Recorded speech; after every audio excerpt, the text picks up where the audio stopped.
Brussels Airlines' newest Belgian Icon is here, and you've probably already seen it. But what if we told you that we got an exclusive look before it was even finished?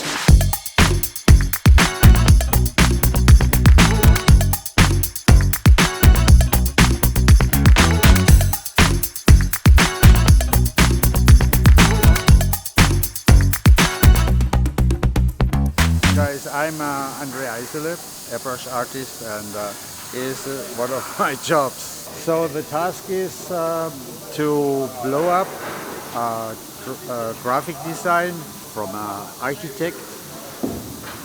Let's say we have the graphic in 1 meter and we have to blow it up in, what is that, 30 meters, 35 meters to bring it on this A320. And I mean, it's not a big deal to paint. The big deal is to get this done in 5 days. The engines are done, the wings are done. Today, everything is what I painted so far, what we painted so far, is covered. And we do a big fade, means from nose to tail, we change from an eggshell white, a broken white, to a real dark blue. We have this amazing Mankiewicz color system. Look here in the rear, the big pots, right? And here is our mixing station, a couple of guns. We have much more underneath here, and so these are our tools to play with. Here, for instance, take a look. Here we got these special parts, so I keep it in hand and right hand the gun, and then I read this and paint this. When an aircraft has to be painted, they strip it completely to the aluminium. Means a couple of days before, exactly 6 days before, here was the blank aluminium, straight aluminium. And this one, this yellow, is the first coat. It's the primer, right? And on this primer comes the next filler, and on this comes the color, and then I start with the painting. So okay, it's a lot of preparation. Yeah, lots of work. Look at that, they sand and do, it's unbelievable what they're doing, all in this short time. So you need a perfect team, and here Airborne Colours, they are unbelievable. This is all already done, now covered, because here comes the big fade.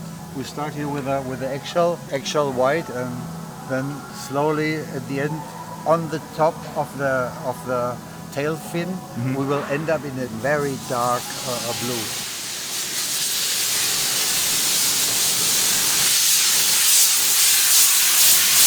So what they're doing right now, quite loud in here, they're blowing off all of the dust from the aircraft to prepare it for some more painting.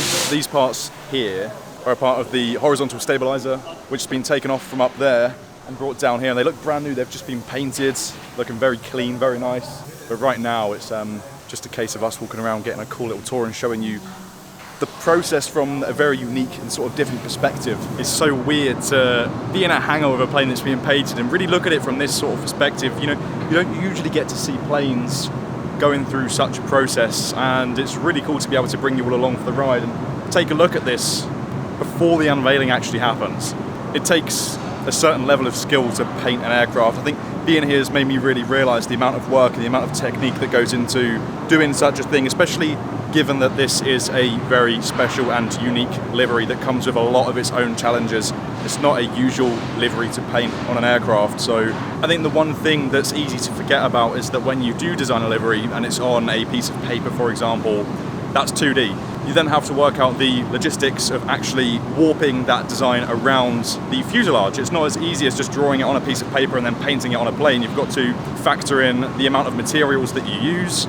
You've got to predefine the amount of paint that you have to use, because paint is obviously very heavy and you can waste a lot of paint as well if you do it in a wasteful way. But like I say, having to warp the livery around a fuselage as opposed to what it looks like on a piece of paper is really tricky. It sounds really tricky, at least, and it requires a different level of skill, and it's really interesting to be able to see it from this perspective. Here you can see just behind me, we're at the front of the aircraft where the fuselage surrounding the cockpit is yet to be painted.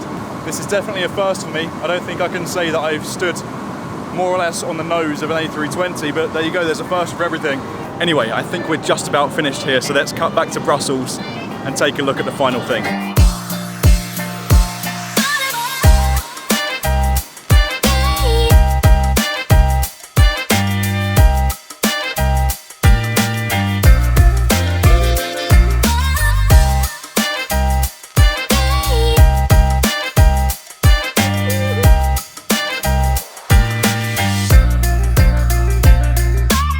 is Nico Cardone. I'm the Media Relations Manager at Brussels Airlines, and today is a very happy day for me as we can introduce our newest Belgian icon. The reason why we have these Belgian icons is because we want to connect Belgium to the world, but also to bring the best of the world, the best of Belgium to the world. And these Belgian icons are a very good tool to do that. Tintin, our very first Belgian icon, is still the most popular or most photographed aircraft in the skies today. So it's a really popular thing. People love it, spotters love it, passengers love it. You know, you think you're going to take a standard flight, then you arrive at the gate and you see such a Belgian icon. It really brings joy to a flight. We don't just do the exterior, as you can see, we also do the interior. You can have a look at the carpets. We have the Atomium on there. We have the Atomium here on the bins. We have the Atomium on the headrest covers. You'll see the panels in the front and in the back. They feature the Atomium. So we really want to create this full experience, the outside and the inside of the aircraft. This Belgian icon is dedicated to the Atomium. The Atomium is an iconic Belgian landmark. It was built in 1958 for the World Expo in Belgium. So you can compare it actually to the Eiffel Tower in Paris. It's built for the same purpose, but just for another World Expo. It has 9 spheres, just like the Brussels Airlines logo, by the way, which is a nod to the Belgian icon or to the Atomium. You can even have dinner in the upper sphere. It's something you can visit in Brussels. It has millions of visitors every year, and now also millions of people will see it on our aircraft. Okay, so we're here with Thomas. Hi, nice to meet you. The guy that designed this livery on this particular aircraft. So Thomas, can you tell us a bit more? I mean, obviously we know what inspired the livery design itself, the Atomium, but the idea, you had one idea at the start and then you changed it at the last moment. Yeah, Why? I was thinking about Art Deco, but Yep. I think it's not something as obvious as the Atomium as a subject. And I was thinking, what is the most iconic piece of Belgium? And I think the Atomium is the right answer. The sketch was quite fast because it was only 2D, and which is very easy. It's only a mask on Photoshop, and it's quite easy. But after that, we had a process with all the designers and the painters to make it real, which is of course important. But I was thinking, how can I put pieces of the Atomium on an aircraft? And I had this small model of the Atomium, and I was thinking about how I can align the ball and make it on different spots on the plane, and that's how came the idea.